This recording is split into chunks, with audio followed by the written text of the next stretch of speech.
മഹത്വപ്പെടുമാറാട്ടെ.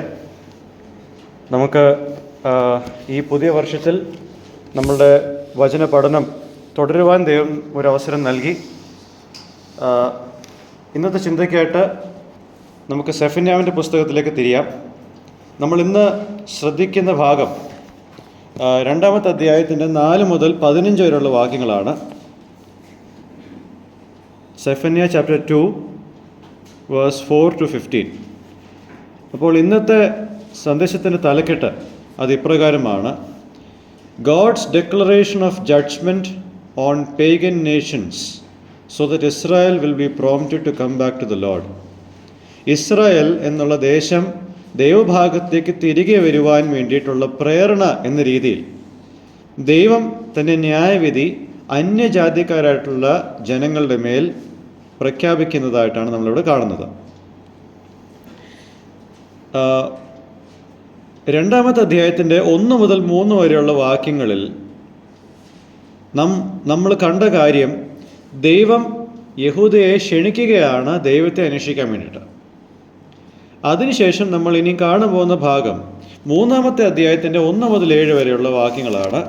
അവിടെ നമ്മൾ കാണുന്നത് ദൈവം ഓരോന്നോരോന്നായിട്ട് ഇസ്രായേലിൻ്റെ കുറവുകളെ വിശദീകരിച്ചിട്ട് അവരോട് പറയുന്നത്, അവർ അവരുടെ കുറവുകളെ ഒന്നുകൂടെ മലിനമാക്കുവാൻ അവർ വ്യഗ്രത കാണിക്കുന്നു എന്നുള്ളതാണ്. ഇതിൻ്റെ ഇടയിലാണ് മറ്റുള്ളവരോടുള്ള ന്യായവിധി ദൈവം പറയുന്നത്. അപ്പോൾ ഒരു ഭാഗത്ത്, അതായത് 2-ന്റെ 1 മുതൽ 3 വരെ, നിങ്ങൾ എൻ്റെ അടുക്കൽ വരുവിൻ. പിന്നീട് പറയുന്നത്, നിങ്ങളുടെ ക്രിയകൾ ഇതാണ്, ഇതിൽ നിങ്ങൾ വർദ്ധിക്കുവാൻ ആഗ്രഹിക്കുന്നു. ഇതിൻ്റെ ഇടയ്ക്കാണ് അന്യജാതിക്കാരായിട്ടുള്ള ആൾക്കാരുടെ മേലുള്ള ന്യായവിധിയെപ്പറ്റി ദൈവം പറയുന്നത്.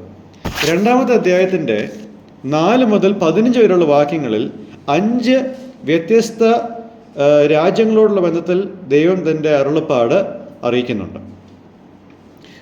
അപ്പോൾ ഒരു പോയിന്റ് നമുക്കിവിടെ ഇങ്ങനെ പറയാം: God will repay every one for what they did and for their attitude, particularly in relation to God's people. ദൈവം എല്ലാവർക്കും അവർ ചെയ്തതിൻ്റെയും അവരുടെ മനോഭാവത്തിനും പകരമായിട്ട് എല്ലാവർക്കും തിരികെ നൽകുന്നതായിരിക്കും. പ്രത്യേകിച്ച് ദൈവജനത്തോടുള്ള ബന്ധത്തിൽ എന്തൊക്കെയാണ് നടന്നത് അതിനുള്ള എല്ലാ ശിക്ഷയും നടപ്പിലാക്കും. ആദ്യമായിട്ട് നമ്മൾ കാണുന്ന കാര്യം ഫിലിസ്തീയ ദേശത്തിനോടുള്ള ദൈവത്തിൻ്റെ പ്രതികാരമാണ്. 4-ാമത്തെ വാക്യം മുതൽ 7-ാം വാക്യം വരെ നമ്മൾ അതാണ് കാണുന്നത്. അതൊന്ന് നമുക്ക് വായിക്കാം. 4 മുതൽ 7 വരെയുള്ള വാക്യങ്ങളൊന്ന് വായിച്ചാട്ടെ. സെഫന്യാവ് 2-ന്റെ 4 മുതൽ 7 വരെ.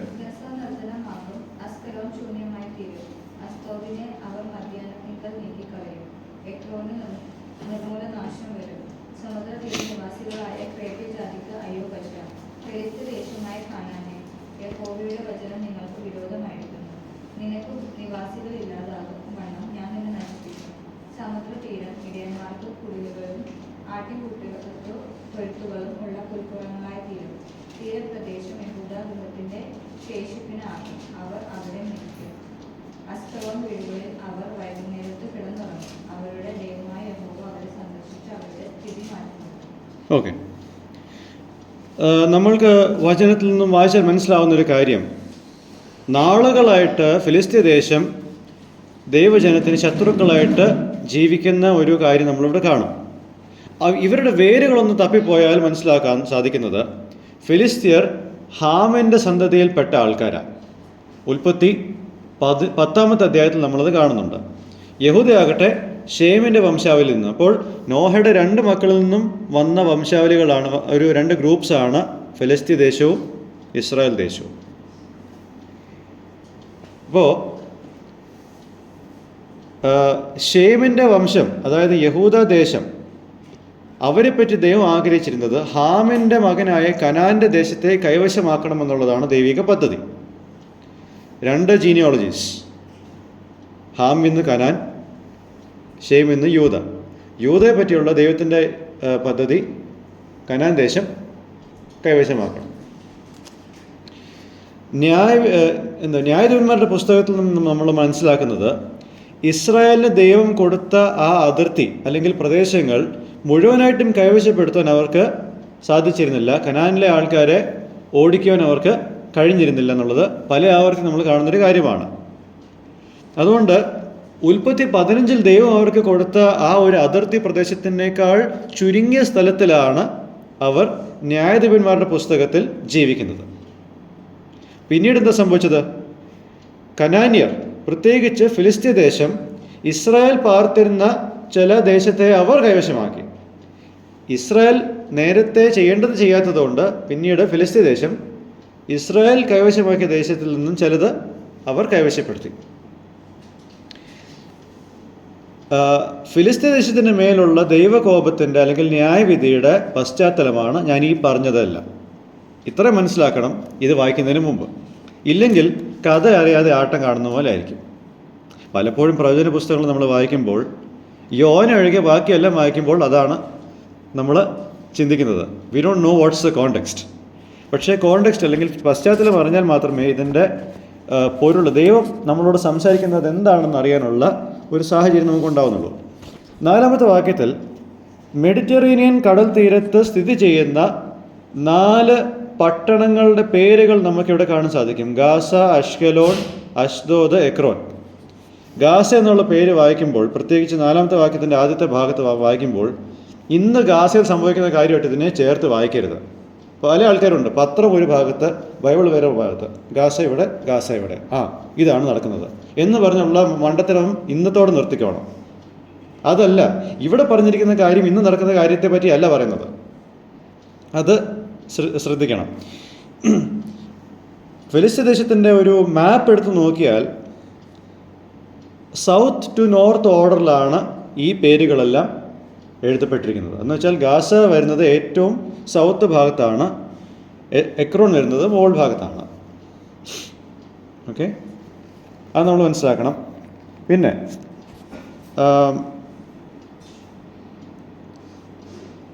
5-ാമത്തെ വാക്യത്തിൽ ദ നേഷൻ ഓഫ് ദ കെരത്തൈറ്റ്സ് എന്ന രീതിയിലും ഫിലിസ്തീയ ദേശത്തെ വിളിക്കുന്നുണ്ട്. അപ്പോൾ മൊത്തത്തിൽ ദൈവം ചില സന്ദേശങ്ങൾ ഫിലിസ്തീയ ദേശത്തോട് പറയുന്നുണ്ട്. ഒന്ന്, their destruction is going to be done in a way that is full and final.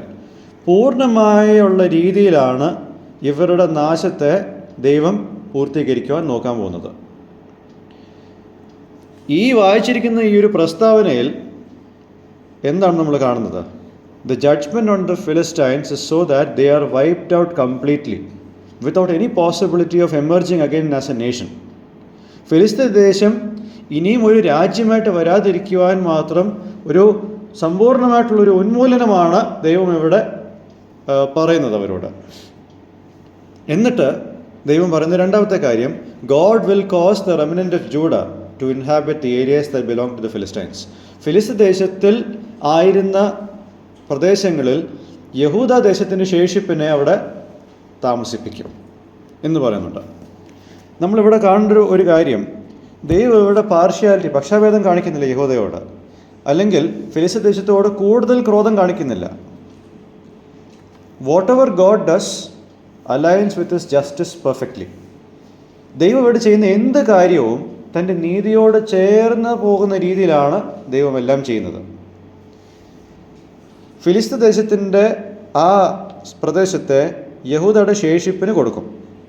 ശേഷിപ്പ് എന്നല്ലേ നമ്മൾ വായിക്കുന്നത് 7-ാമത്തെ വാക്യത്തിൽ, to the remnant of Judah. ശേഷിപ്പ് എന്നുള്ള വാക്ക് ഉപയോഗിക്കുന്നത് എന്തുകൊണ്ടാണ്? 1-ാമത്തെ അധ്യായത്തിൽ നമ്മൾ വായിച്ചത് എന്താ? ദൈവം യഹൂദ ദേശത്തെ ശിക്ഷിക്കുമ്പോൾ ആ ശിക്ഷയുടെ പരിണിതഫലമായിട്ട് പലരെയും ബാബേൽ രാജ്യത്തിലേക്ക് പ്രവാസികളായിട്ട് അവരെ കൊണ്ടുപോകും. ആ പ്രവാസം എത്ര നാളാണ് നീണ്ടു നിൽക്കുന്നത്? 70 വർഷം. ഓക്കെ, 70 വർഷത്തിൻ്റെ പ്രവാസത്തിൻ്റെ അവസാന ഭാഗത്ത് ദൈവം അവിടെ ബാക്കി വരുന്ന ഒരു ജനത്തെ തിരികെ കൊണ്ടുവരും. അതിനെയാണ് ശേഷിപ്പ് എന്ന് പറയുന്നത്. ആ ശേഷിപ്പ് ആരാണ്? മാനസാന്തരപ്പെട്ട് ദൈവഭാഗത്തേക്ക് തിരികെ വന്ന വ്യക്തികളെയാണ് ഇവിടെ ശേഷിപ്പ് എന്ന് വിളിക്കുന്നത്. അപ്പോൾ നമ്മൾ മനസ്സിലാക്കേണ്ട ഒരു കാര്യം, ഒരു ക്രിയയിൽ ദൈവം സമ്പൂർണ്ണമായിട്ടുള്ള നീതിയും അതോടൊപ്പം തന്നെ തൻ്റെ ജനത്തോടുള്ള വിധത്തിൽ സമ്പൂർണ്ണ സ്നേഹവും നടപ്പിലാക്കുന്നുണ്ട്. പ്രവാസത്തിൽ അവരെ കൊണ്ടുപോകുമ്പോൾ ദൈവത്തിൻ്റെ നീതിയും, അവിടെ നിന്ന് അവരെ തിരികെ കൊണ്ടുവരുമ്പോൾ ദൈവത്തിൻ്റെ സ്നേഹവും വെളിപ്പെടുത്തുന്നുണ്ട് ദൈവം. ഇതാണ് നമ്മൾ ഇവിടുന്ന് മനസ്സിലാക്കേണ്ട ഒരു ലെസൺ. ഒരു കാര്യത്തിൽ തന്നെ ദൈവം ഒരു മഹാമാരിയോ അല്ലെങ്കിൽ എന്തെങ്കിലും ഒരു കാര്യം അനുവദിക്കുമ്പോൾ അത് പൂർണ്ണമായിട്ടുള്ളൊരു അന്ധകാരമല്ല, മറിച്ച് അതിൻ്റെ ഇടയിൽ ദൈവത്തിൻ്റെ കാരുണ്യവും നമുക്ക് ദർശിക്കാൻ സാധിക്കും. ഇനി രണ്ടാമത്തെ കാര്യം, God enables the remnant of Judah to inhabit the land of the Philistines so that what he promised to the patriarchs in Genesis 26 would be fulfilled. ഇവിടെ ദൈവം ഈ ശേഷിപ്പിനെ ഫിലിസ്തീൻ ദേശത്തിൽ താമസിപ്പിക്കുന്നത് എന്തുകൊണ്ടാണെന്നറിയാമോ? അവരുടെ പിതാക്കന്മാരുടെ ഉൽപ്പത്തി 26 വാഗ്ദത്തം ചെയ്ത കാര്യങ്ങളെല്ലാം നിവൃത്തിയാകാൻ വേണ്ടിയിട്ടാണ്. By saying that the land of the Philistines would become pastures for having wells for shepherds and pens for flocks, Judah gets its land decreed by Yahweh. ഇവിടെ ഈ ദേശത്ത് ഇടയന്മാർക്കും ആടുകൾക്കും സുലഭമായിട്ട് വെള്ളം ലഭിക്കുകയും അതിനുള്ള എല്ലാ കാര്യങ്ങളും കിട്ടുകയും ചെയ്യുമ്പോൾ യഹോവയിൽ നിന്നും ഈ ദേശം യഹൂദയ്ക്ക് ലഭ്യമാകും. അപ്പോൾ ഇവിടെ നമുക്ക് മറ്റൊരു കാര്യം കൂടെ പഠിക്കാൻ സാധിക്കുന്നുണ്ട്. God is a covenant keeping God who can be trusted to complete what he has planned. താൻ പദ്ധതിയിട്ട കാര്യത്തെ നിവർത്തിക്കുവാൻ ദൈവം മതിയായവനാണ്, ഉടമ്പടി പാലിക്കുന്ന ദൈവമാണെന്നുള്ളതും നമുക്കവന് വിശ്വസിക്കാൻ പറ്റുമെന്നുള്ളതും നമുക്കിവിടെ മനസ്സിലാക്കാൻ സാധിക്കുന്നുണ്ട്.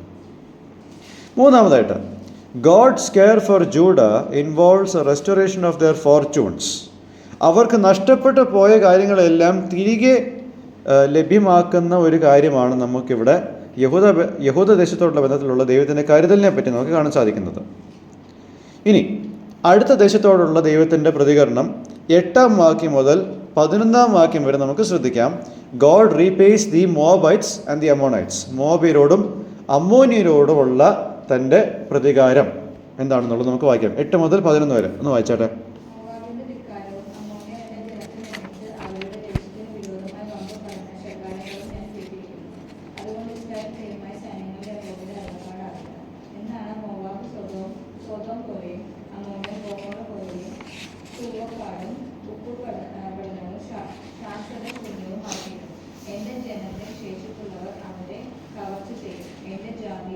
ജാതിയിൽ ശേഷിച്ചിരിക്കുന്നവർ അവരുടെ ദേശത്തെ അവകാശമായി പ്രാപിക്കും. ഇത് അവരുടെ അഹങ്കാര നിമിത്തം അവർക്ക് ഭവിക്കും. അവർ സൈന്യങ്ങളുടെ യഹോവയുടെ ജനത്തോട് നിർണയം വാക്കും കാട്ടിയിരിക്കുന്നുവല്ലോ. യഹോവ അവരോട് ഭയങ്കരനായിരിക്കും. അവൻ ഭൂമിയിലെ സകല ദേവന്മാരെയും ക്ഷയിപ്പിക്കും. ജാതികളുടെ സകല ദൈവങ്ങളും അതത് സ്ഥലത്ത് നിന്ന് അവനെ നമസ്കരിക്കും. ഓക്കെ, ഇസ്രായേൽ വാഗ്ദത്ത ദേശത്ത് പ്രവേശിക്കുന്നതിന് ഒരുപാട് വർഷങ്ങൾക്ക് മുമ്പ് തന്നെ ഈ രണ്ട് രാജ്യങ്ങൾക്ക് ഇസ്രായേൽ ദേശത്തോട് ഒരു ചരിത്രമുണ്ട്, അല്ലെങ്കിൽ ഒരു നെഗറ്റീവ് റിലേഷൻഷിപ്പ് ഉണ്ട്. ഈ മോബൈറ്റ്സും ഈ മോബിയരും അമ്മോനിയരും അവരുടെ ഉറവിടം ഒന്ന് തപ്പി നോക്കിയാൽ ഉൽപ്പത്തി 19 നമുക്ക് കാണാൻ സാധിക്കുന്നത് അബ്രഹാമിൻ്റെ സഹോദരന പുത്രനായ ലോത്തിൻ്റെ വംശത്തിൽ പിറന്നവരാണ് ഈ രണ്ടുപേരും. അതെങ്ങനെയാണെന്നുള്ളത് നിങ്ങളൊന്ന് വായിച്ച് മനസ്സിലാക്കിയാൽ മതി. ഓക്കെ, ഇസ്രായേൽ ഈ വാഗ്ദത്ത ദേശത്തെ കൈവശമാക്കി താമസിച്ചപ്പോൾ ഇസ്രായേലിൻ്റെയും അമ്മോനിയരുടെയും മോബിയരുടെ ഇടയിലും ഒരുപാട് യുദ്ധങ്ങൾ ഉണ്ടായിട്ടുണ്ട്. അതും നമുക്ക് പഴയ നിയമത്തിൽ കാണാൻ സാധിക്കും. അപ്പോൾ ഇവിടെ എന്തൊക്കെ പ്രശ്നങ്ങളാണ് ഇവിടെ കർത്താവായ ദൈവം ഉന്നയിക്കുന്നത്? God has noticed the taunts and revilings of the Moabites and the Ammonites. മോബിയരുടെയും അമ്മോണിയരുടെയും കളിയാക്കലും വമ്പ് പറയലും ദൈവം ശ്രദ്ധിക്കുന്നുണ്ട്. അവരുടെ നോട്ടം, അവരുടെ ഉന്നം എന്ന് പറയുന്നത് യഹൂദദേശത്തിൻ്റെയും അവരുടെ സ്ഥലങ്ങളുടെയും എല്ലാം മുകളിലാണ് അവരുടെ നോട്ടം. അപ്പോൾ വമ്പ് പറയുന്നതും അഹങ്കരിക്കുന്നതും കളിയാക്കുന്നതെന്നും പറഞ്ഞാൽ ഇറ്റ് വാസ് കട്ടിങ് സ്പീച്ചസ്. മുറിവേൽപ്പിക്കുന്ന തരത്തിലുള്ള സംഭാഷണങ്ങളാണ് ഇവർ പറയുന്നത്. സംസാരിക്കുമ്പോൾ അവരുടെ മനസ്സിനെ തകർക്കണം എന്ന രീതിയിലുള്ള സംസാരങ്ങളാണ് ഇവിടെ നടക്കുന്നത്. വളരെ ഇൻറ്റൻസീവായിട്ട് തീവ്രത നിറഞ്ഞ് ദൈവത്തെ നിന്ദിക്കുകയും ദൈവം തൻ്റെ ജനത്തിനെ സഹായിക്കുവാൻ കഴിയാത്ത ഒരു ബലഹീനനാണെന്നുള്ളത് പറയുകയും ദൈവം ഈ ജനത്തെ തിരസ്കരിച്ചു, ഫൊർസേക്ക് ചെയ്തു എന്നുള്ളത് പറയുകയും ചെയ്യുന്ന കളിയാക്കൽ വാക്കുകളാണ്. അത് വെറും കളിയാക്കലല്ല, ദൈവത്തെ വരെ ഉന്നം വെച്ചിട്ടുള്ള കളിയാക്കൽ വാക്കുകളാണ് ഇവിടെ നമ്മൾ കാണുന്നത്. നമ്മൾ മനസ്സിലാക്കേണ്ടത്, God keeps track of the hostilities that are directed towards the people of God. ദൈവജനത്തോടുള്ള ശത്രുതയുടെ എല്ലാ കാര്യങ്ങളും അക്കമിട്ട് സൂക്ഷിച്ചു വെക്കുന്നവനാണ് ദൈവം. This is going on for years. വർഷങ്ങളോളം ഇത് നടക്കുന്ന ഒരു കാര്യമാണ്. ഇത് ഇന്നോ ഇന്നലെയോ ഒന്നും തുടങ്ങിയ ഒരു കാര്യമല്ല, വർഷങ്ങളോളം നടന്നുകൊണ്ടിരുന്ന കാര്യമാണ്. ഇപ്പോൾ അതിൻ്റെ മൂർധന്യാവസ്ഥയിൽ എത്തിച്ചേർന്നിരിക്കുന്നു, അതിൻ്റെ ബോയിലിംഗ് പോയിന്റിലേക്ക് എത്തി. ഇനി ദൈവം ഇതിനെ കണ്ടിൽ നിന്ന് നടിക്കുവാൻ മാത്രം ഇനി ഇത് തൻ്റെ ശ്രദ്ധയെ മാറ്റത്തില്ല. അപ്പോൾ looking at the initial relationship between those nations and Israel was instructed not to annex or conquer the land of Moab and Ammon. നമ്മൾ ആവർത്തന പുസ്തകത്തിൻ്റെ ആരംഭ അധ്യായങ്ങളിലൊന്ന് വായിച്ചാൽ, മോശ അവർക്ക് നിയമങ്ങൾ കൊടുക്കുമ്പോൾ പ്രത്യേകിച്ച് ഈ ദേശത്തിൻ്റെ അതിർത്തികളിൽ ചെന്ന് അവരുടെ ദേശത്തെ കൈവശമാക്കുവാൻ ശ്രമിക്കരുത് എന്ന് മോശയിലൂടെ ദൈവം ഇസ്രായേൽ മക്കളോട് കൽപ്പിക്കുന്നുണ്ട്. അപ്പോൾ ഇങ്ങനൊരു ഡീസൻസി ദൈവജനത്തിൻ്റെ ഭാഗത്തു നിന്നും ഉണ്ട്. ദൈവം അവർക്കായിട്ടെത്തി. ദൈവം എല്ലാവർക്കും നല്ലവനാണ്. അപ്പോൾ ഏദോമിന് അവരുടെ സ്ഥലം ദൈവം കൊടുത്തു, അങ്ങോട്ടേക്ക് ചെല്ലരുത്. മോവാബിനോടും അമ്മോനിനോടും ദൈവം കൊടുത്തിട്ടുണ്ട് സ്ഥലം, അങ്ങോട്ടേക്ക് ചെല്ലരുത്. കനാനാണ് നിങ്ങൾക്ക് തന്നിട്ടുള്ളത്, ഇവിടെ പാർക്കുക. അപ്പോൾ ഇങ്ങനൊരു ഡീസൻസി ദൈവം തൻ്റെ ജനത്തിൽ നിന്നും പ്രതീക്ഷിക്കുന്നുണ്ട്, അത് ആജ്ഞാപിക്കുന്നുണ്ട്. പക്ഷെ പിന്നീട് എന്താ സംഭവിക്കുന്നത്? ആഭിചാരത്തിലൂടെ, ഇൻ്റർ മാരേജിലൂടെ, അതായത് അന്യോന്യം വിവാഹം ചെയ്തതിലൂടെ മോവാബ് ഇസ്രായേലിനെ നശിപ്പിക്കാൻ വേണ്ടിയിട്ട് പല കാര്യങ്ങളും ചെയ്യുന്നുണ്ട്. ബലയാമ്, അങ്ങനെ ഒരു സംഭവം സംഖ്യാപുസ്തകം 22 മുതൽ 25 വരെയുള്ള വാക്യങ്ങൾ നമ്മൾ നോക്കിയാൽ മോവാബ് ഇത് ചെയ്തു. സെഫന്യ എഴുതുന്ന സമയത്ത് ആഭിചാരം മാത്രമല്ല, ഇൻ്റർ മാരേജ് മാത്രമല്ല, ഇപ്പോൾ എന്താ സംഭവിക്കുന്നത്? വെർബൽ ടോൺസ്, വാക്കുകളിലൂടെ ഇവരെ ഡീമോറലൈസ് ചെയ്ത് ഇവരെ കളിയാക്കി, ജനത്തിനെ മാത്രമല്ല ഈ ജനത്തിന് ദൈവത്തെയും വരെ കളിയാക്കുന്ന തലത്തിലേക്ക് കാര്യങ്ങൾ ഇപ്പോൾ കൊണ്ടെത്തിച്ചു. The verbal taunts eventually led to them invading the territory of God's people. അപ്പോൾ വാക്കുകളാൽ ഒരു കളിയാക്കൽ ദൈവത്തിൻ്റെ അടുക്കൽ വന്നപ്പോഴത്തേക്കും അത് വാക്കിൽ ഒതുങ്ങിയില്ല. യെരമ്യാവിൻ്റെ പുസ്തകം 48-ാമത്തെ അധ്യായം അതിൻ്റെ 29-ാമത്തെ വാക്യം, ജെറമ്യ 48 verse 29. നമുക്കൊന്ന് വായിക്കാം അത്. 48:29 ഒന്ന് വായിച്ചേ. യെരമ്യാവ് 48-ന്റെ 29.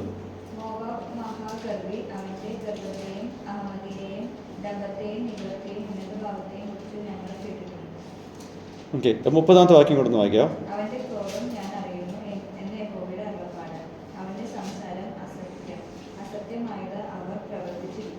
മോബിനെ പറ്റിയുള്ള കാര്യങ്ങളാണ് നമ്മളിവിടെ കണ്ടത്. ഇനി 49-ന്റെ 1, യെരമ്യാവ് 49-ന്റെ 1.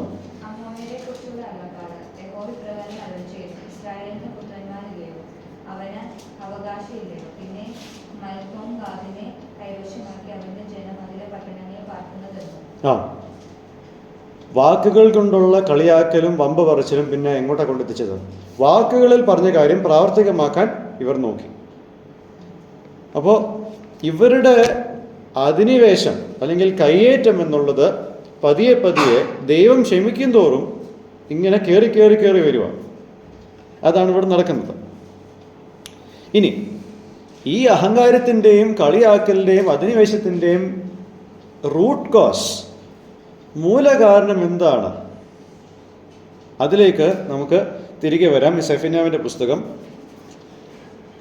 ഇപ്പോൾ ഓൾറെഡി വായിച്ച യെരമ്യാവ് 48-ന്റെ 29 പ്രൈഡ്, അഹങ്കാരം എന്നുള്ള വാക്ക് നമ്മളവിടെ കണ്ടു. അതുതന്നെയാണ് നമ്മൾ ഇനി ഇവിടെയും കാണാൻ പോകുന്നത്. 2-ാമത്തെ അധ്യായത്തിൻ്റെ സെഫന്യ 2:10 വാക്യം.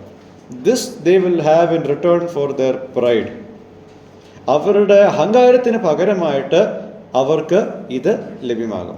അപ്പോൾ ഇതിനെല്ലാം പുറകിലുള്ള മൂലകാരണം, ചുമ്മാതാരും കയറി ദൈവത്തോട് കളിക്കത്തില്ല. ഒരാളും ഇങ്ങനെ ദൈവജനത്തോടോ ദൈവത്തോടോ വെറുതെ ഒരു വെറും വാക്ക് പറയുന്നത് നമുക്ക് കാണാൻ സാധിക്കത്തില്ല. അതിൻ്റെ പുറകിൽ ഒരു ശക്തമായിട്ടുള്ളൊരു കാരണമുണ്ട്. ആ കാരണം എന്നുള്ളത് അഹങ്കാരം എന്നുള്ള കാര്യമാണ്. Pride in its essence seeks an independence from God. അഹങ്കാരത്തിൻ്റെ ഒരു അന്തസത്ത എന്ന് പറയുമ്പോൾ ദൈവത്തിൽ നിന്നും ആയി ചിന്തിക്കുക, ദൈവത്തിൽ നിന്നും സ്വതന്ത്രനാകുക, focus on the self and elevates it to the position that only God can demand. ദൈവത്തിന് മാത്രം അർഹിക്കുന്ന അല്ലെങ്കിൽ ആഗ്രഹിക്കാൻ കഴിയുന്ന ഒരു തലത്തേക്ക് ഞാൻ എന്നെ തന്നെ പൊക്കണം എന്നുള്ള ഒരു ചിന്തയാണ് മൂലത്തിൽ നമ്മൾ നോക്കിയാൽ പ്രൈഡ് എന്നുള്ളത് കാണുന്നത്. ഇപ്പോൾ ഇതിൽ നിന്നുള്ള ലെസൺ നമുക്കിതാണ്: understand that ill desire for others, mocking, misrepresenting God and blasphemy against God, this doesn't happen just by itself. മറ്റുള്ളവർക്ക് ദോഷം നിരൂപിക്കുക, ദൈവത്തെ കളിയാക്കുക, ദൈവത്തെ ശരിയല്ലാത്ത രീതിയിൽ ചിത്രീകരിക്കുക, ദൈവത്തോട് വമ്പ് പറയുക, നിന്ദിക്കുക എന്നുള്ളത് അത് തനിച്ച് നടക്കുന്നൊരു കാര്യമല്ല. അതെല്ലാം നടക്കുന്നത് അഹങ്കാരത്തിൻ്റെ ഒരു പശ്ചാത്തലത്തിൽ നിന്നുകൊണ്ടാണ്. സെൽഫ് എലിവേഷൻ ആൻഡ് എക്സോൾട്ടേഷൻ, സ്വയം പുകഴ്ത്തി സ്വയം പൊക്കുന്ന ആ ഒരു പ്രക്രിയയിലൂടെ നടക്കുന്ന കാര്യമാണ് ഇതെല്ലാം. ഇങ്ങനൊരാളെ നിങ്ങൾ കണ്ടാൽ ആ വ്യക്തിയുടെ യഥാർത്ഥ പ്രശ്നം അവൻ്റെ സാഹചര്യങ്ങളല്ല, മറിച്ച് അവൻ്റെ അഹങ്കാരമാണ്, അഹമ്മതിയാണ്. Pride causes us to turn against God. ദൈവത്തിൽ നിന്നും മാറി ചിന്തിക്കുവാൻ, തിരിഞ്ഞു നടക്കുവാൻ അഹങ്കാരം നമ്മളെ പ്രേരിപ്പിക്കും. അഹങ്കാരം ഒരു വ്യക്തിയിലുണ്ടെങ്കിൽ ആ വ്യക്തിയിൽ എങ്ങനെ അത് കാണുന്നത്? എനിക്കിപ്പോൾ ഭയങ്കര അഹങ്കാരമാണ്, അത് ഞാൻ എങ്ങനെയാണ് മറ്റ് വ്യക്തികളോട് പെരുമാറുന്നത്, അതിൽ നിങ്ങൾക്ക് കാണാം എൻ്റെ ഉള്ളിലെ അഹങ്കാരം. Its after effects are seen in the way we relate to people of God. ദൈവജനത്തോട് ഞാൻ എങ്ങനെ പെരുമാറുന്നോ അവിടെ മനസ്സിലാകും ഞാൻ അഹങ്കാരിയാണോ അല്ലയോ എന്നുള്ളത്. So if we are characterized by an attitude of pride towards God, we will naturally show the effects of pride on God's people and other fellow beings. നമ്മുടെ ജീവിതത്തിൽ, നമ്മുടെ ഉള്ളിൽ ദൈവത്തോടുള്ള നമ്മളുടെ മനോഭാവത്തിൽ അഹങ്കാരം കയറിപ്പോയാൽ സ്വാഭാവികമായിട്ടും ദൈവജനത്തോടും സഹജീവികളോടും നമ്മൾ അഹങ്കാരം കാണിച്ചിരിക്കും. എന്നുവെച്ചാൽ നമ്മുടെ ജീവിതത്തിൽ നേടേണ്ടതെല്ലാം നേടി, ഇന്ന സ്ഥാനത്ത് നമ്മൾ എത്തേണ്ടത് നമ്മൾ എത്തി എന്നുള്ള ഒരു ചിന്ത നമ്മളുടെ മനസ്സിൽ വന്നാൽ what happens? We display contempt for those who lack what we have. നമുക്കുള്ളത് മറ്റുള്ളവനില്ല എന്ന് കാണുമ്പോൾ ആ വ്യക്തിയോടുള്ള ഒരു തുച്ഛമായിട്ടുള്ളൊരു മനോഭാവമാണ് വരുന്നത്. അതായത് പണമാണ് എൻ്റെ ഉന്നമെങ്കിൽ, അല്ലെങ്കിൽ സ്ഥാനമാണ് എൻ്റെ ഉന്നമെങ്കിൽ, അതിലാണ് ഞാൻ എൻ്റെ വ്യക്തിത്വം കണ്ടെത്തുന്നതെങ്കിൽ, അതിലാണ് ഞാൻ അഹങ്കരിക്കുന്നതെങ്കിൽ, അതെല്ലാം കിട്ടിക്കഴിഞ്ഞാൽ ഇല്ലാത്തവനോടുള്ള എൻ്റെ മനോഭാവം എന്തായിരിക്കും? ഇതായിരിക്കും. It reflects the way we relate to God's people. പ്രത്യേകിച്ച് ഒരു വ്യക്തിയുടെ ആത്മീയത ഉള്ളിലിരിപ്പ് അറിയണമെങ്കിൽ എന്താ ചെയ്തതെന്നറിയോ? ദൈവജനത്തിന് മുമ്പ് നടുക്ക് ഇട്ടുകൊടുത്താൽ മതി ആ വ്യക്തിയെ, വേറൊന്നും ചെയ്യണ്ട. ഒരു വ്യക്തിയുടെ ഉള്ളിലിരിപ്പ് നിരൂപണങ്ങൾ എന്തൊക്കെയാണെന്ന് അറിയണമെങ്കിൽ ഒരു ബിസിനസ് മീറ്റിങ്ങിനെ കൊണ്ടിരുത്തിയാൽ മതി. അപ്പോൾ പുറത്ത് ചാടും ആ വ്യക്തിയുടെ യഥാർത്ഥ സ്വഭാവം. ഒരു ആരാധന യോഗത്തിൽ അത് പുറത്തു വരത്തില്ല. ഞാൻ എപ്പോഴും പറയുന്ന പോലെ ആരാധന സമയത്ത് ചത്ത നായോട് സമം എന്ന് പിന്നെയും ആവർത്തിക്കുന്നതാണ്. പക്ഷേ ഒരു ബിസിനസ് മീറ്റിംഗ് വരുമ്പോൾ ഈ ചത്ത നായ്ക്ക് പിന്നീട് എന്തുണ്ടാവും? ജീവനുണ്ടാവും. അതാണ്, അവിടെയാണ്, ഈ സാഹചര്യത്തിലാണ് അഹങ്കാരം വളരെ പ്രകടമായിട്ട് കാണാൻ സാധിക്കുന്നത്. നമ്മൾ വളരെ സൂക്ഷിക്കേണ്ട ഒരു കാര്യമാണ്. കാരണം പ്രൈഡ് എന്നുള്ളൊരു കാര്യം നമുക്ക് അതിൻ്റെ എഫക്ട്സ് മാത്രമേ മറ്റുള്ളവർക്ക് കാണാൻ സാധിക്കത്തുള്ളൂ. അതിന് റൂട്ട് കോസ് നമ്മളുടെ ഉള്ളിലാണ്. ആ കാര്യം പരിഹരിക്കണമെങ്കിൽ ദൈവത്തിന് മാത്രമേ നമ്മളെ സഹായിക്കുവാൻ കഴിയത്തുള്ളൂ. ഓക്കെ, അടുത്തതായിട്ട്, what action does God take in response to the taunts and revilings caused by pride in the Moabites and the Ammonites? മോബിയരുടെയും അമ്മോനിയരുടെയും അഹങ്കാരം നിമിത്തം ഉണ്ടായ വമ്പ് പറച്ചിലും കളിയാക്കൽ എന്നുള്ള ഈ ക്രിയയോടുള്ള ബന്ധത്തിൽ എന്ത് ആക്ഷനാണ് അതിന് പകരമായിട്ട് ദൈവം എടുക്കുന്നത്? തിരുവെഴുത്തിൽ നിന്ന് നമുക്കറിയാം ദൈവം അഹങ്കാരത്തെ വെറുക്കുന്നു എന്നുള്ളത് പിന്നെയും പിന്നെയും സദൃശവാക്യങ്ങളെല്ലാം നമുക്ക് കാണാൻ സാധിക്കുന്നത്. I hate pride and he'll see to it that it is punished. അഹങ്കാരത്തെ ദൈവം വെറുതെ വിടത്തില്ല, മറിച്ച് അതിനെ ശിക്ഷിക്കുക തന്നെ ആകണം എന്നുള്ളതാണ് നമ്മൾ തിരുവെഴുത്തിൽ കാണുന്ന കാര്യം. And there is an allotment belonging to these nations because of pride. Moab എങ്ങനെയായിത്തീരും? 9ാമത്തെ വാക്യത്തിൽ മോബ് എങ്ങനെയായിത്തീരും? സോദോം പോലെ ആയിത്തീരും. അമ്മോന്യരുടെ പുത്രർ എങ്ങനെയായിത്തീരും? ഗൊമോറെ പോലെ ആയിത്തീരും. ഒരു വിധത്തിൽ പറഞ്ഞാൽ മോബിൻ്റെയും അമ്മോൻ്റെയും ആരംഭം വളരെ ആഴമേറിയ രീതിയിൽ സോദോമിൻ്റെയും ഗൊമോറയുടെയും നാശത്തിലാണ് കണക്റ്റ് ചെയ്യപ്പെടുന്നത്. എന്ന് വെച്ചാൽ ലോത്തും തൻ്റെ പെൺമക്കളും സോദോമിൻ്റെയും ഗൊമോറയുടെയും നാശത്തിന് മുമ്പ് ദൈവം അവരെ രക്ഷിച്ചുകൊണ്ട് പോയി. പിന്നീട് നടന്ന സംഭവങ്ങളാണ് മോബിൻ്റെയും അമ്മോന്യരുടെയും ആരംഭത്തിൻ്റെ കാരണം. അപ്പോൾ എവിടെ നിന്നും ദൈവം അവരെ കൊണ്ടുവന്നോ അവരെ പോലെ ആയിത്തീരും. ഈ ഒരു ലിങ്ക് ദൈവം കൊണ്ടുവരുന്നതിലൂടെ ദൈവം ഉദ്ദേശിക്കുന്നത് God will destroy the byproducts of whatever Sodom and Gomorrah had to offer. സോദോമിനും ഗൊമോറയ്ക്കും ഈ ലോകത്തിന് ക്രിയാത്മകമായിട്ട് ഒന്നും കൊടുക്കുവാൻ സാധിച്ചിരുന്നില്ല. കൊടുത്തത് ഇസ്രായേലിന് വിരോധമായിട്ട് നിന്ന 2 ദേശങ്ങളെയാണ്.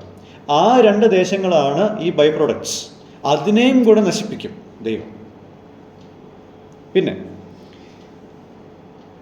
notice that Sodom links the becoming of Moab and Ammon with Sodom and Gomorrah to his existence. എന്ന് വെച്ചാൽ മോബ് സോദോമിനെ പോലെയും അമ്മോനിയർ ഗൊമോറെ പോലെ ആയിത്തീരുമെന്ന് പറയുമ്പോൾ അതിൻ്റെ കണക്ഷൻ എങ്ങനെയാ? ഒന്നാമത്തെ ലൈനിൽ പോകുന്നത്. 9ാമത്തെ വാക്യത്തിൻ്റെ ഫസ്റ്റ് ലൈൻ എങ്ങനെയാണ് വരുന്നത്? ഒന്ന് വായിച്ചേ.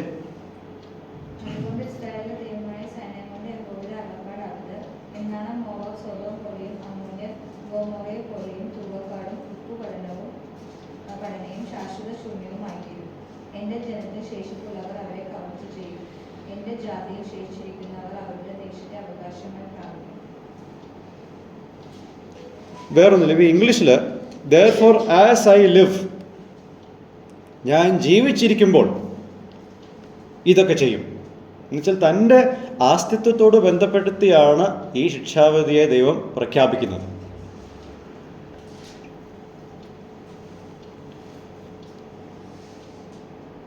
It's a hint to show that the scope of punishment that God is going to administer to these nations are sure. താൻ ഉണ്ടെങ്കിൽ ഇത് നടന്നിരിക്കും. എന്നുവെച്ചാൽ ദൈവം ജീവിച്ചിരിക്കുന്നിടത്തോളം കാലം മോബും അമ്മോനും ഈ അവർ കടന്നു പോകാൻ പോകുന്ന നാശത്തിൽ നിന്നും തിരികെ വരുവാൻ പോകുന്നില്ല. They are going to be utterly destroyed. ഇനിയിപ്പോൾ അതിൻ്റെ ഒരു തെളിവ് നമുക്ക് വേണമെങ്കിൽ വേറൊന്നും ചെയ്യണ്ട, ചാവകടലിലേക്ക് പോയാൽ മതി. പോയവർക്കറിയാം അവിടെ എന്താണോ ഉള്ളതെന്നുള്ളത്. അതാണ് സോദോമിൻ്റെയും ഗൊമോറയുടെയും സൈറ്റ്. ഞങ്ങൾ ഒരു 2-3 വർഷം മുമ്പ് അവിടെ നിന്ന് പോയതാണ്. എന്നുവെച്ചാൽ അവിടെ മുങ്ങാൻ പറ്റത്തില്ല, അത്രത്തോളം സോൾട്ട് ഡെൻസിറ്റി ഉള്ള ഒരു കടലാണ്. നീന്തൽ അറിയാത്തവർക്കും ജീവനോടെ നിൽക്കാൻ പറ്റുന്നൊരു സ്ഥലമാണത്. ഞാൻ അവിടെ കിടന്നപ്പോൾ ഇങ്ങനെ ആലോചിച്ചു, ഞാൻ സോദോമിൻ്റെയും ഗൊമോറയുടെയും മുകളിലാണല്ലോ ഇങ്ങനെ വെള്ളത്തിൻ്റെ മീതെ ഇങ്ങനെ കിടക്കുന്നതെന്നൊക്കെ ഇങ്ങനെ ഒരു നിമിഷം ഞാൻ ചിന്തിച്ചു പോയി. അത്രത്തോളം അട്ടർ ഡിസ്ട്രക്ഷനാണ് അവിടെ നമ്മൾ കാണുന്നത്. This is a reminder of the extent of God's judgement on the cities. ഈ 2 പട്ടണങ്ങളുടെ പേരുള്ള ബന്ധത്തിൽ ദൈവത്തിൻ്റെ ന്യായവിധിയുടെ വ്യാപ്തി എത്രത്തോളമാണെന്നുള്ളത് നമുക്ക് മനസ്സിലാക്കാൻ സാധിക്കും. ഇവിടെയുള്ള നമ്മളുടെ ലെസൺ ഇതാണ്. We also understand that the punishment is eternal for the ones who act in pride in relation to God. ദൈവത്തോടുള്ള ബന്ധത്തിൽ, ദൈവജനത്തോടുള്ള ബന്ധത്തിൽ അഹങ്കാരത്തിൽ പ്രവർത്തിക്കുന്ന വ്യക്തികൾക്കുള്ള ശിക്ഷാവിധി നിത്യമാണ്. This is the level of seriousness that God takes when dealing with humans' pride. മനുഷ്യർ അഹങ്കാരം കാണിക്കുമ്പോൾ ഇത്രയും ഗൗരവത്തോട് കൂടിയിട്ടാണ് ദൈവം അതിനോട് ഇടപെടുന്നത് എന്നുള്ളത് നമ്മൾ എപ്പോഴും ചിന്തിക്കേണ്ട ഒരു കാര്യമാണ്. അപ്പോൾ ദൈവം എപ്രകാരം അഹങ്കാരത്തെ ശിക്ഷിച്ചോ എന്നുള്ളത് പിന്നെയും നമ്മൾ ഓർമ്മിക്കേണ്ടതാണ്. അതിൻ്റെ നിത്യമായ പരിണിതഫലം എന്താണെന്നുള്ളത് നമ്മൾ ഓർമ്മിക്കണം. അഹങ്കാരം എന്നുള്ള കാര്യം അത് നമ്മുടെ മനസ്സിൽ കയറി പറ്റാൻ അധികം സമയമൊന്നും വേണ്ട. We are prone to it. Okay, പലപ്പോഴും നമ്മൾ സൗകര്യപൂർവ്വം മറക്കുന്ന ഒരു കാര്യമാണ് എല്ലാം ദൈവത്തിൻ്റെതാണ്. നമ്മുടേതാണെന്ന് ചിന്തിക്കുന്ന, അല്ലെങ്കിൽ നമ്മൾ ഉണ്ടാക്കിയതാണെന്ന് വരുമ്പോഴാണ് അഹങ്കാരം കയറി വരുന്നത്. റിമൈൻഡ് ourselves, നമ്മളെ തന്നെ ഓർമ്മിപ്പിക്കേണ്ട ഒരു കാര്യം, സാത്താൻ കൊലപാതകം ചെയ്തിട്ടല്ല സ്വർഗത്തിൽ നിന്നും വലിച്ചെറിയപ്പെട്ടത്, അഹങ്കരിച്ചിട്ട്. മോബിനും അമ്മോനും തിരികെ വരുവാൻ കഴിയാത്ത രീതിയിലുള്ള ഒരു ഉന്മൂലന നാശത്തിന് കാരണമായത് അഹങ്കാരമാണ്. അപ്പോൾ ഇതൊരു ചെറിയ കാര്യമല്ല. നമ്മൾ ഒരു ത്രാസിൽ അഹങ്കാരവും വെറുപ്പും ഒരു വശത്ത്, കൊലപാതകം വ്യഭിചാരം മറ്റൊരു വശത്ത് എന്ന് പറയുമ്പോൾ ഈ ഒരു ഭാഗത്തിനാണ് നമ്മൾ കൂടുതൽ ഊന്നൽ കൊടുക്കുന്നത്. പക്ഷേ ദൈവം ഇതിനായിരിക്കാം കൂടുതൽ ഊന്നൽ കൊടുക്കുന്നത്. അത് നമ്മൾ മനസ്സിൽ വെക്കുക. ഇനി notice the graphic imagery God employs in the destruction of Moab and Ammon. മോബിൻ്റെ അമ്മോൻ്റെയും നാശത്തെപ്പറ്റി പറയുമ്പോൾ വളരെ വളരെ ഭീതിപ്പെടുത്തുന്ന ഒരു ചിത്രമാണ് നമ്മളിവിടെ കാണുന്നത്. It will be a land possessed by nettles, salt pits and a waste forever. എന്നേക്കും പാഴും ശൂന്യവുമായി കിടക്കുന്ന ഒരു പ്രദേശം ആയിട്ട് അത് മാറും. കൃഷിയിൽ ആശ്രയിച്ച് ജീവിക്കുന്ന വ്യക്തികൾക്ക് ഇങ്ങനെയുള്ള ഒരു സാഹചര്യം വരുമ്പോൾ വളരെ ബുദ്ധിമുട്ടാണ്. ഉപ്പ് മാത്രമുള്ള ഒരു പ്രദേശം, അവിടെ എന്താണ് നടാൻ പറ്റുന്നത്? It's a land where nothing will grow or live. ചാവകടലിൽ ജീവനുള്ളൊരു മീനുമില്ല, മത്സ്യങ്ങളൊന്നും ഇല്ല. ഇറ്റ്സ് ജസ്റ്റ് അട്ടർ എംപ്റ്റിനെസ്, ശൂന്യത. God is making a complete elimination. എന്നുവെച്ചാൽ യഹൂദദേശം പ്രവാസത്തിലേക്ക് പോയതിന് 5 വർഷത്തിന് ശേഷമാണ് ഇതൊക്കെ നടന്നത്. അപ്പോൾ ഇത്രയും പൂർത്തീകരിച്ചതിലൂടെ എന്താണ് താൻ പറയാൻ ആഗ്രഹിക്കുന്നത്? He shows what people get by touching God's people. ദൈവത്തിൻ്റെ ജനത്തെ തൊടുന്നവന് എന്ത് സംഭവിക്കും എന്നുള്ളതാണ് ഇവിടെ പറയുന്നത്. ദൈവത്തിൻ്റെ ഉടമ്പടി ജനത്തെ ദൈവം തിരഞ്ഞെടുത്തു. ദൈവം അവരെ തൻ്റെ റെപ്രസെൻറ്റേറ്റീവ്സ് ആക്കി. അവരെ നിന്ദിക്കുന്നതും അവരെ തുച്ഛമായിട്ട് കാണുകയും ചെയ്യുമ്പോൾ അവർ ദൈവത്തെയും അതുപോലെയാണ് കാണുന്നത്. The Lord will be awesome against them. 11ാമത്തെ വാക്യത്തിൽ Yahweh will be fearsome to them.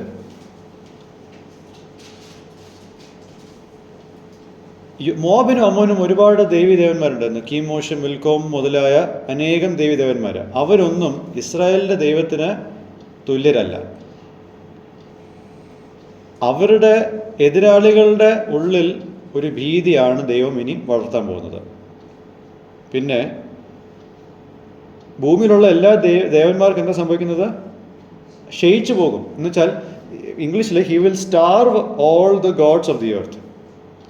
അവരുടെ അവർക്ക് പട്ടിണി കൊടുക്കും എന്ന രീതിയിലാണ് പറയുന്നത്. He will starve dum.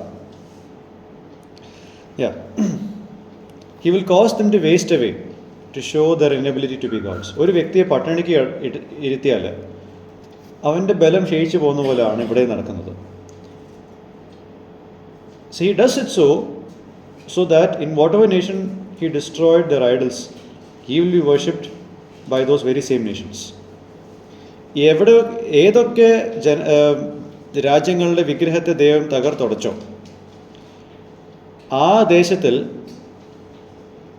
ആ ദേശത്തിലെ ആൾക്കാർ അതുപോലെ തന്നെ ദൈവത്തെ ആരാധിക്കാൻ വേണ്ടിയിട്ടാണ് ദൈവം ഇതൊക്കെ ചെയ്യുന്നത്. Idolatry is characterized by differences in specialization for each deity.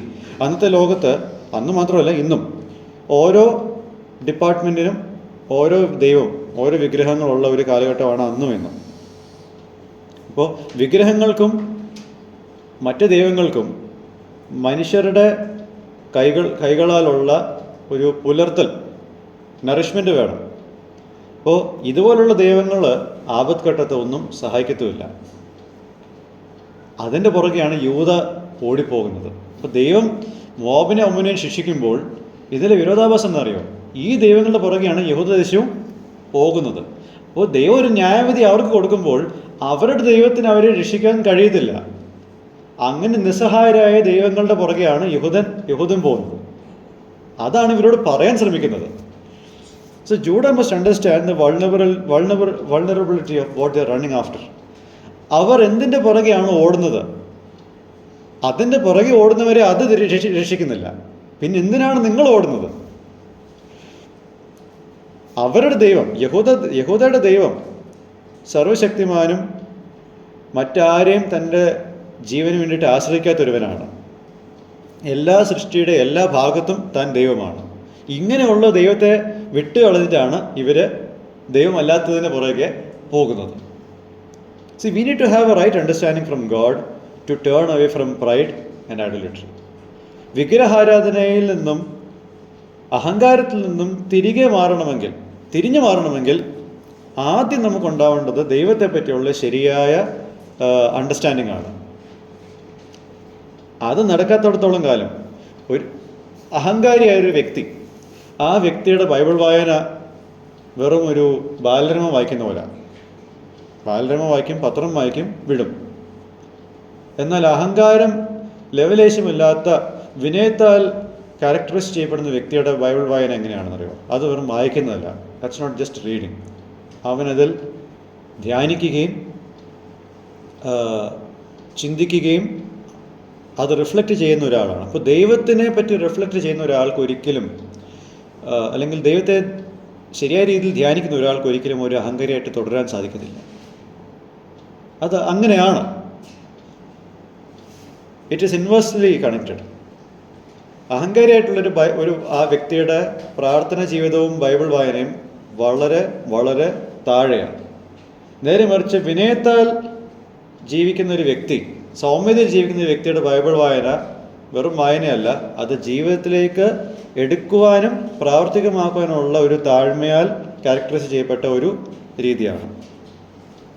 So by destroying Moab and Ammon, God brings again the remnant to possess. ഇവിടെയും ഒരു ശേഷിപ്പിനെ ദൈവം കൊണ്ടുവരുന്നുണ്ട്. 9ാമത്തെ വാക്യത്തിൽ the remnant of my people will plunder them. ഇവിടെ ഫിലിസ്തീൻ ദേശത്തോടുള്ള ബന്ധത്തിൽ ശേഷിപ്പിൻ്റെ കാര്യം പറഞ്ഞു, ഇവിടെയും ശേഷിപ്പിൻ്റെ കാര്യം പറയുന്നു. This sums up the entire punishment for the pride of Moab. Moab എന്ന ദേശത്തോടുള്ള ബന്ധത്തിൽ പൂർണ്ണമായിട്ടുള്ള ഒരു ശിക്ഷാവിധിയാണ് ഇവിടെ നമ്മൾ കാണുന്നത്. അപ്പോൾ നമ്മളിൽ ചിലപ്പോൾ നമ്മൾ ചിന്തിക്കും, ഒറ്റയ്ക്ക് വഴി വെട്ടി വന്നവനാണ് ഞാൻ, അല്ലെങ്കിൽ ഞാൻ ഈ നിലയിലെത്തിയതിൽ ഞാൻ ഒരുപാട് കഷ്ടപ്പെട്ടു, ഞാൻ വേറെ ആരും എന്നെ വളർത്തിയതല്ല എന്ന രീതിയിൽ ബിഹേവ് ചെയ്യുന്ന ചിന്തിക്കുന്ന ഒരു കാര്യമുണ്ട്. ഇങ്ങനെ അഹങ്കാരിക്കുന്ന ഒരു വ്യക്തി ഒരു ദിവസം മനസ്സിലാകും, whatever they were proud of it will be taken away from them. അവൻ എന്തെങ്കിലുമൊക്കെയാണ് അഹങ്കരിച്ചത്, അതെല്ലാം ഒരു ദിവസം എടുക്കപ്പെടും. ഓക്കെ, അവരാരെയാണ് കളിയാക്കിയത്, അവർ തന്നെ ഈ ദേശത്തെ കൈവശമാക്കും. മോവാബും അമ്മോനും യഹൂദ ദേശത്തെ കളിയാക്കി, അതിനെ ഹിംസിക്കാൻ ശ്രമിച്ചു. പിൽക്കാലത്ത് നിന്ന് സംഭവിക്കുന്നത് ആ ദേശത്തിൻ്റെ ശേഷിപ്പ് തന്നെ ഇവരെ കൈവശമാക്കും. Whatever we use to make fun of or put on others as part of our pride will happen to us. മറ്റുള്ളവരെ കളിയാക്കാനും താഴ്ത്തിക്കെട്ടുവാനും നമ്മൾ എന്താണ് നമ്മളുടെ അഹങ്കാരത്തിൽ ഉപയോഗിക്കുന്നത്, അത് തന്നെ നമുക്കും സംഭവിക്കും. And whatever we wished would happen to others will follow on us. നമ്മൾ മറ്റുള്ളവർക്ക് വേണ്ടിയിട്ട് ദോഷമായിട്ട് എന്തൊക്കെയാണോ നിരൂപിച്ചത്, അത് തന്നെ പിൽക്കാലത്ത് നമുക്കും സംഭവിച്ചിരിക്കും. What Moab and Ammon reviled and taunted about Judah may have come to pass in Judah's history.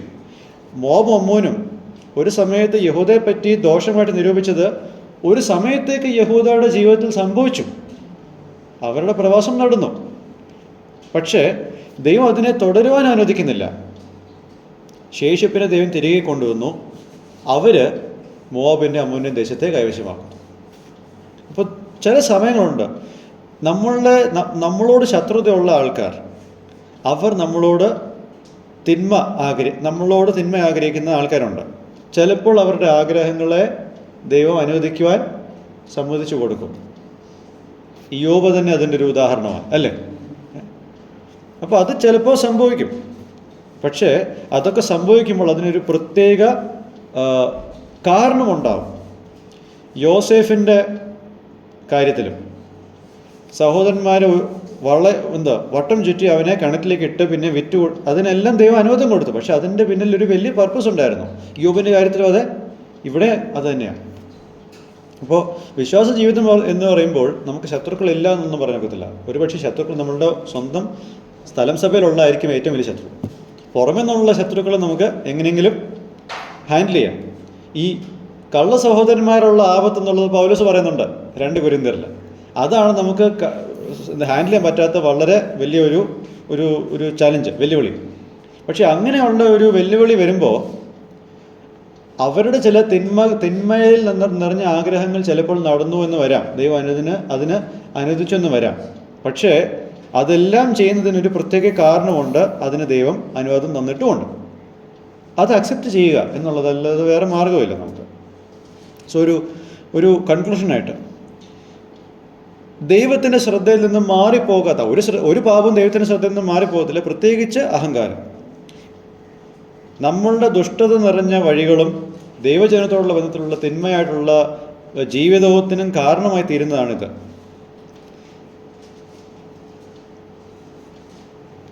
The evil intent that we desire for others comes out of a heart filled with pride.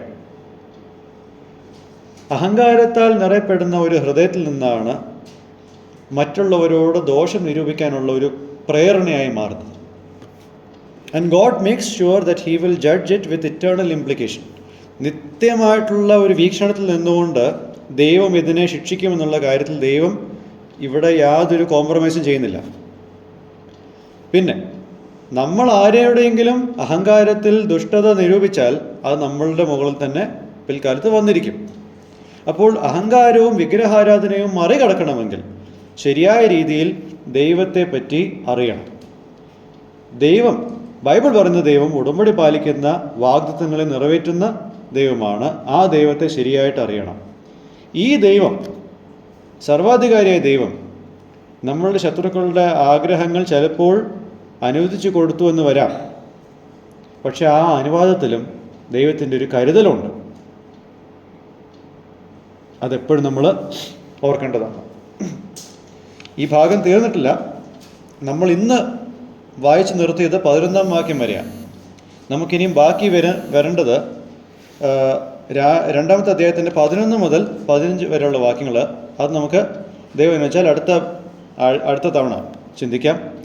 ദൈവം നമ്മളെല്ലാവരെയും ഒരുപാട് സഹായിക്കട്ടെ എന്ന് ആഗ്രഹിക്കുകയും പ്രാർത്ഥിക്കുകയും ചെയ്തുകൊണ്ട് ഞാൻ എൻ്റെ വാക്കുകൾ നിർത്തുന്നു. ദൈവനാമം മഹത്വപ്പെടുമാറാകട്ടെ.